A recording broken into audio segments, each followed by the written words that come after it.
കവളങ്ങാട് പഞ്ചായത്തിൽ തെരുവ് നായകൾക്ക് പേവിഷബാധയ്ക്കെതിരായ കുത്തിവയ്പ് നൽകുന്നു.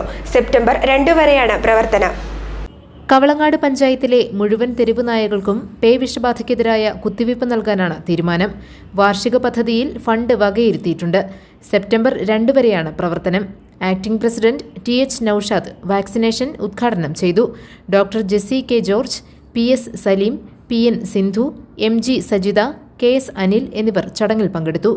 തെരുവുനായകൾ പേവിഷബാധയ്ക്കുള്ള പ്രതിരോധ കുത്തിവയ്പ്പാണ് നമുക്കറിയാം. നമ്മുടെ പഞ്ചായത്തിൽ നീണ്ടപാറ മുതൽ കുറ്റിയൂടി വരെ ഈ പ്രദേശങ്ങളിൽ ഉൾപ്പെടെ വലിയ രീതിയിലുള്ള തെരുവുനായകളുടെ ശല്യങ്ങളുണ്ട്. അതിനെല്ലാം ഒരു പോംവഴി ആയിക്കൊണ്ട് അതിന് വാക്സിൻ നൽകിക്കൊണ്ട് അതിൻ്റെ ആ പേവിഷബാധയിൽ നിന്ന് ഒഴിവാക്കിക്കൊണ്ട് ആണ് നമ്മൾ ഈ പദ്ധതിക്ക് രൂപം നൽകിയിരിക്കുന്നത്. 2-3 ദിവസക്കാലമായിട്ട് നമ്മൾ ഈ തെരുവുനായകളെ എല്ലാത്തിനും വാക്സിൻ കൊടുത്ത് അതിൻ്റെ പ്രതിരോധം തീർക്കുകയാണ്. കൂടാതെ ഇതിന് തൊട്ട് അടുത്ത ദിവസങ്ങളിൽ വീടുകളിലെ വളർത്തു നായകൾക്കും നമ്മൾ വാക്സിൻ കൊടുത്ത് നമ്മൾ അതിൻ്റെ പ്രതിരോധം ശക്തമാക്കുകയാണ്.